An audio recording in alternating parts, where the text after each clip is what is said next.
He was the most famous man on earth, until the day his country turned on him. As his ship pulled away from New York Harbor, cameras flashed, crowds screamed his name. Charlie Chaplin waved once, calm, quiet, not knowing it was goodbye forever. Within hours, headlines exploded.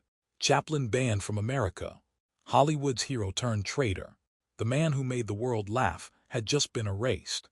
But exile didn't break him. It ignited something far more dangerous: silence. What he created next would haunt Hollywood for generations. He grew up in the slums of South London, a place where smoke filled the streets and hunger never left the table. His father, a singer, was gone most nights. His mother, a performer herself, slowly lost her voice and her mind. By the time Charlie was 9, the family had nothing. He wandered the alleys barefoot, watching drunks stumble past broken lamps. The only thing that made people stop and look was laughter. One night his mother lost her voice mid-song at a music hall. The crowd turned restless. Little Charlie walked on stage and tried to finish the song. He danced, made faces, slipped on purpose, and the audience roared. That sound, laughter, became his escape. Soon he was performing anywhere that would have him: pubs, street corners, small theaters. He wasn't chasing fame yet. He was chasing dinner. By 14, he joined a touring comedy troupe. By 17, he was the star of it. His timing, his movement, his eyes, everything about him could make silence feel funny. A few years later, an American film company spotted him on tour. They wanted him in their new business, motion pictures. He took the ticket. And in 1913, Charlie Chaplin landed in America, a country exploding with opportunity. He was 24. Within months, he created a character that would change film forever: the tramp. The bowler hat, the cane, the small walk that made millions laugh. People saw themselves in that little man, struggling, hopeful, trying to survive with dignity. Within a year, Chaplin became the highest-paid actor in the world. Studios fought for him. Crowds mobbed him. Presidents invited him. But the success that filled theaters also filled something else: resentment. Some called him a genius, others an outsider. He wasn't like other stars. He directed, wrote, edited, and controlled everything. He didn't smile for the camera's offset. He didn't play by Hollywood's rules. Still, he built his own studio, hired his own crew, and made films that no one else dared to make: stories about poverty, power, and people forgotten by the system. And the audiences loved him even more for it. But behind that laughter, there was a man who never forgot where he came from. He donated quietly to orphanages. He built homes for the poor. He spoke about injustice in interviews, things most actors avoided. It made him admired by the public and watched by the government, because in the 1930s America was changing. The Great Depression, the Red Scare, growing paranoia, every word from a powerful voice was a threat. And Chaplin's voice was getting louder. He had come from the streets of London to become the face of Hollywood. But the same independence that made him untouchable was about to make him dangerous, because in a world built on image and loyalty, success has a way of creating enemies. Flashbulbs explode outside the theater. Chaplin steps out, hat tilted, cane tapping the floor, the king of Hollywood. Crowds scream his name. Reporters shout questions. Cameras click like machine guns. It's 1921. The kid has just premiered. Inside, people had cried and laughed in the same breath, something no film had done before. On-screen, a tramp and a little boy survived the world together. Off-screen, Chaplin had spent every hour shaping every frame. He didn't just act. He wrote, directed, edited, even composed the music later on. He demanded total control, and he earned it. Hollywood had never seen anyone like him. He was its first true superstar, and its first rebel. By the late 1920s, Chaplin was unstoppable. He built his own studio, hired his own team, answered to no one. While other actors waited for scripts, he built entire worlds from scratch, brick by brick, joke by joke. Every take was perfection or nothing. Some scenes were shot hundreds of times. Crew members complained. Studios begged him to hurry, but Chaplin never rushed. To him, comedy wasn't luck, it was math, timing, rhythm. And the audiences agreed. Each new film, the gold rush, The circus City Lights was an event. Presidents watched his work. Royalty sent him letters. He was more than an entertainer. He was a global symbol of hope after war. But no one knew the price he paid for that laughter. While the world moved on to talkies, Chaplin refused. Sound, he said, would destroy the magic of silent storytelling. He trusted his eyes more than his voice. Studios thought he was finished. They called him outdated. Then he released City Lights, a silent film in an age of sound. People lined up for blocks. Critics called it genius.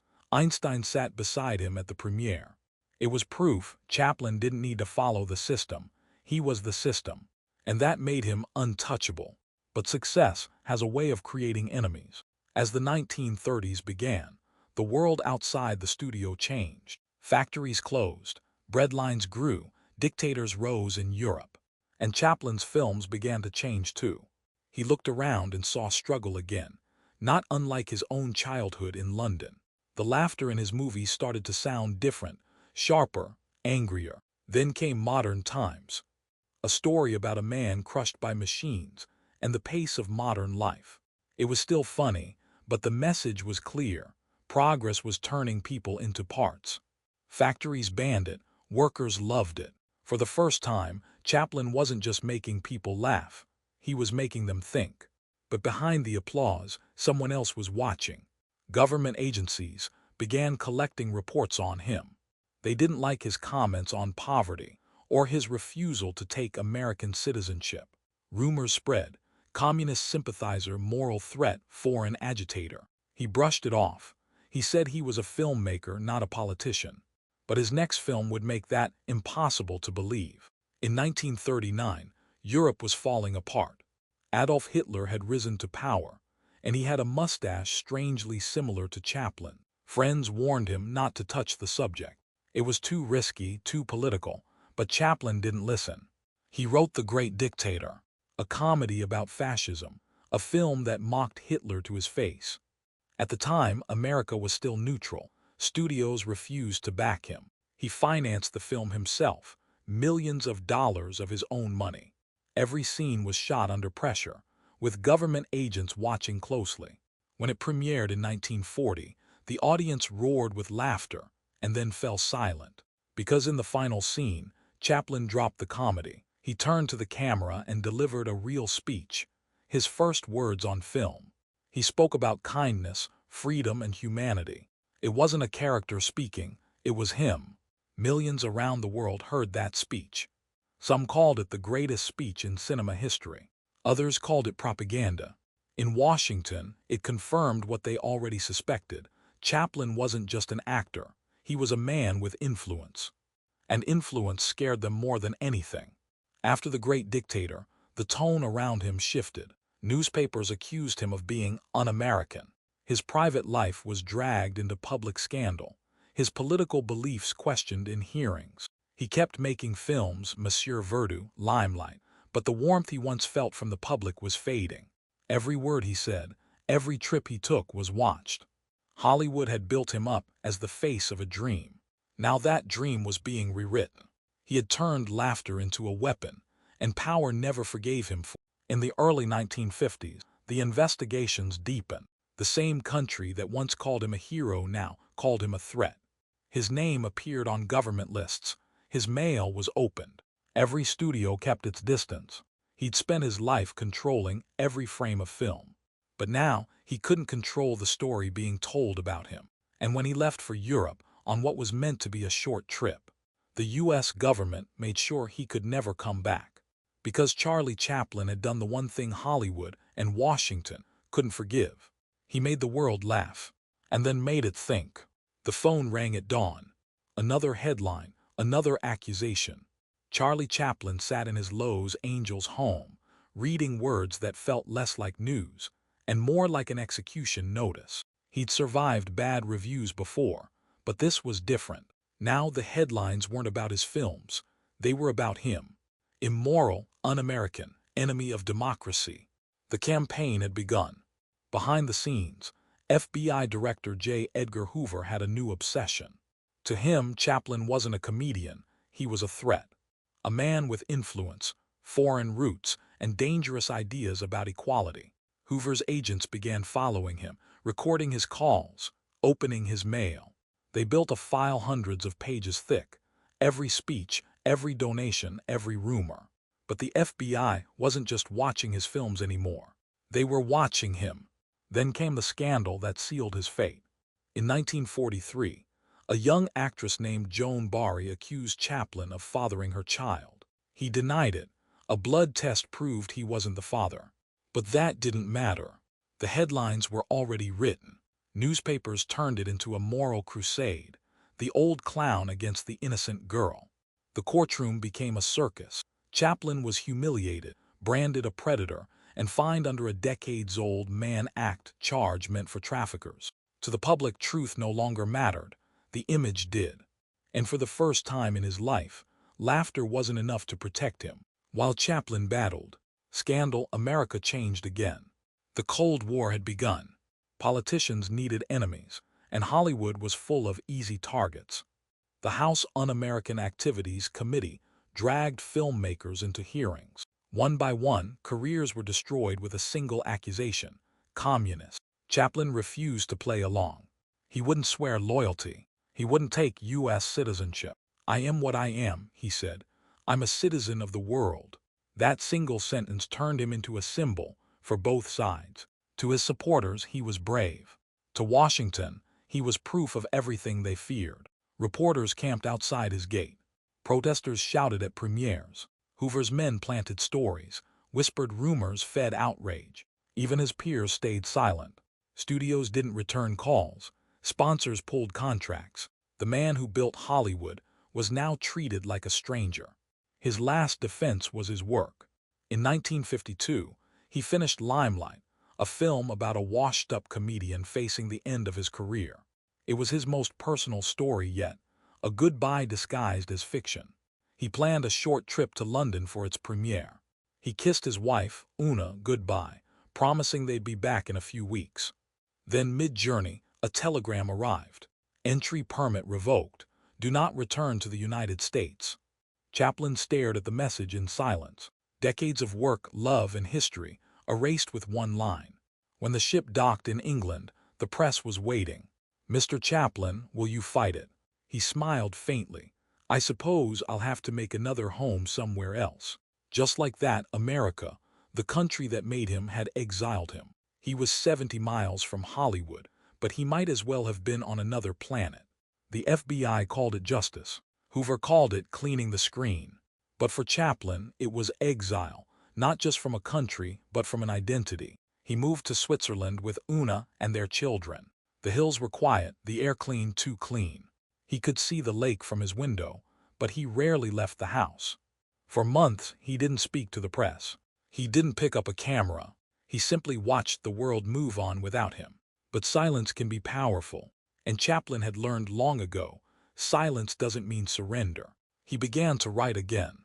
Late nights alone in his study, the sound of his pen scratching paper. He poured everything into Limelight, the story of an aging performer who saves one last soul before fading away. In the film, the comedian says, "Life is a desire, not a meaning." It was more than dialogue, it was confession. When Limelight finally premiered in London, the audience stood in silence before the applause. Critics called it his farewell. But Chaplin never saw it that way. To him, it was a message to the world that had abandoned him. He didn't need a stage. He didn't need a country. He only needed his voice, and he'd found it again in the quiet of exile. Still, America's shadow never left him. His name was erased from studio rosters. His films disappeared from screens. To the new generation, he was just a rumor, a ghost from a forgotten era. But ghosts have a way of returning, because what Chaplin created could never really be silenced. And in the years ahead, the world that had condemned him would come searching for him again. They took his country, they took his stage, but not his story. And soon that story would rise one last time, to remind the world who Charlie Chaplin truly was. It had been 20 years since Charlie Chaplin set foot in America. Now an envelope lay on his desk, from the same industry that once erased him, the Academy of Motion Picture Arts and Sciences. An invitation. They wanted him to return, to receive an honorary Oscar for the incalculable effect he has had in making motion pictures the art form of this century. He read the letter twice, then set it down. The irony was impossible to ignore. The same Hollywood that had branded him a traitor now wanted to celebrate him as a legend. He stared out the window of his Swiss home, the snow falling over Lake Geneva. He was 82. His hands trembled when he wrote, his voice was faint. But his mind was still sharp and full of memory. "What if they still hate me?" he asked Una one night. She smiled gently, "Then let them hate you standing." A pause, then softly, "Go, Charlie, it's time." The flight to Los Angeles was quiet. No reporters, no fanfare, just the hum of the engines and decades of unfinished business. When he arrived, America looked different. The world had changed, but the scars remained. He wasn't returning as a star. He was returning as a ghost. What no one knew that night was how close he came to saying no. He'd lived through silence, through the headlines, through exile. He didn't need applause, but maybe he needed closure. April 10th, 1972. The Dorothy Chandler Pavilion, Los Angeles. The 44th Academy Awards. Inside, cameras rolled. Flashbulbs exploded. The night glittered with the faces of New Hollywood's young, loud, confident. Most had grown up on his films. Some had never seen him in person. When the announcer said his name, the room froze. For a moment nothing moved. Then a sound began. Applause. Soft at first, then louder, then unstoppable. Chaplin appeared on stage, guided by Una. He looked smaller now, frail, careful, cane in hand. But his eyes, those same eyes that once ruled the screen, were alive again. The crowd rose to its feet. 2,000 people stood, clapping, cheering, crying. He smiled, overwhelmed. It wasn't just applause, it was forgiveness. The ovation went on, 1 minute, 2, 5, 10. No one sat down. The cameras kept rolling. Even the orchestra stopped, unsure how to end something that didn't want to end. He put a hand over his heart, his lips trembling. Tears filled his eyes. He tried to speak but couldn't. Then quietly, through shaking breath, thank you so much."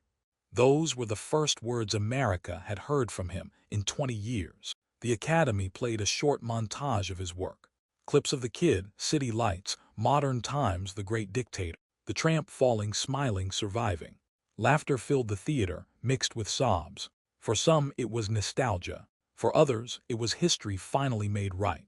And in that moment, something unspoken passed between the man on stage and the country that had once cast him out. This wasn't a comeback. It was a reckoning. Afterward, reporters waited backstage, but Chaplin said little. His strength was fading. He only whispered to Una, "They remembered." She squeezed his hand. Of course they did. That night they drove quietly back to the hotel. No parties, no press. Just silence, the kind he'd always trusted more than words. Through the window, the city that had betrayed him glittered in the distance. Somewhere out there stood the studio he'd built, the streets where he'd filmed The Tramp. Now it all felt like a dream, one he was finally waking from. A few days later, they flew back to Switzerland. The snow was still falling. He returned to his desk, placed the golden statuette beside his typewriter, and sat for a long while.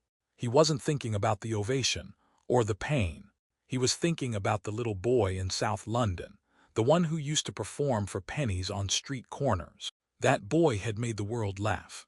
And somehow, after everything, it had laughed again with him, not at him. He would never make another film. But he didn't need to. The silence he'd endured had spoken louder than any script. The industry that had exiled him had risen to its feet in tears. The government that had feared him had faded into history. All that remained was the sound of applause, echoing through time, across continents, across generations. They had taken his voice, his country, his stage. But they could never take his story. Because on that night in 1972, America didn't just welcome Charlie Chaplin home. It admitted what the world already knew. They exiled him for silence, and he answered with the loudest applause in history. Morning lights spilled across Lake Geneva. The house was quiet. Inside, a typewriter sat with a page half finished, a sentence paused mid-thought. In his last year, Charlie Chaplin lived slowly. No cameras, No interviews, just family, laughter, and long walks through the garden. He would sit by the window for hours, watching his children play, smiling faintly at their noise. Sometimes he'd play old records, the kind that hissed with static and hum along. Other times, he'd read letters from people who had grown up watching his films. "Your tramp made me believe life could still be kind," one wrote. He rarely replied, but he kept every note. The world had moved on, yet somehow it had circled back to him. Young filmmakers visited his home. They came to thank him not for fame or success, but for humanity. And Chaplin, now in his 80s, would just nod and say quietly, "We all want to be loved, don't we?" He wasn't bitter anymore. Not at Hollywood, not at America, not even at the world that had once turned its back. He'd made peace with it all. On Christmas morning, 1977, the house was still. Snow covered the lawn. Una rose early, made coffee, then went to check on him. He was gone. 88 years old. No spectacle, no curtain call, just a final breath in the place he'd finally found peace. The world learned hours later. Headlines ran across continents. "The great clown is silent." But even then, the silence wasn't emptiness. It was completion. In the years that followed, his work came back to life. Cinemas around the world began to show City Lights, Modern Times, The Great Dictator. Audiences who hadn't even been born when he was exiled filled the theaters. And for many, it was like meeting an old friend for the first time. They laughed, they cried. They saw themselves in the man with the hat and cane, stumbling, falling, getting up again. His face on "See Blacklisted" was now carved into the history of cinema. In 1992, his body of work was added to the UNESCO Memory of the World. Schools taught his films, politicians quoted his speeches, and everywhere one lesson remained the same: you can silence a man, but not the truth he represents. Decades later, one of his sons was asked what his father believed in most. He said he believed in people, even when people didn't believe in him. That belief is what turned a poor boy from the slums of London into a symbol that outlasted empires. Chaplin's films were never really about comedy. They were about survival, about finding dignity in struggle, about laughing before the world could make you cry. And maybe that's why he still matters, because his silence said more than his words ever could. Today, his home in Switzerland remains almost exactly as he left it. The hat, the cane, the piano where he composed his scores. Visitors walk through the rooms quietly, as if afraid to break the calm. Outside, the lake reflects the sky still, endless, untouched. Somewhere in that stillness, it's easy to imagine him again. The little tramp walking down a road, fading into the horizon, turning back just once to smile. He once said, "Life is a tragedy when seen in close-up, but a comedy in long shot." Maybe that's how he saw it all in the end. Not as pain, not as glory, but as part of one great human joke. The laughter, the silence, the exile. All of it the same story told from different angles. Because they tried to silence him. They tried to erase him. But the sound of his laughter, the warmth of his films, and the truth of his heart, they never stopped echoing. He began as a boy with nothing. He left as a man who gave the world everything. And in the end, the tramp walked off-screen one last time, leaving behind the quiet and the peace that fame could never give him. They exiled the man, but not the laughter,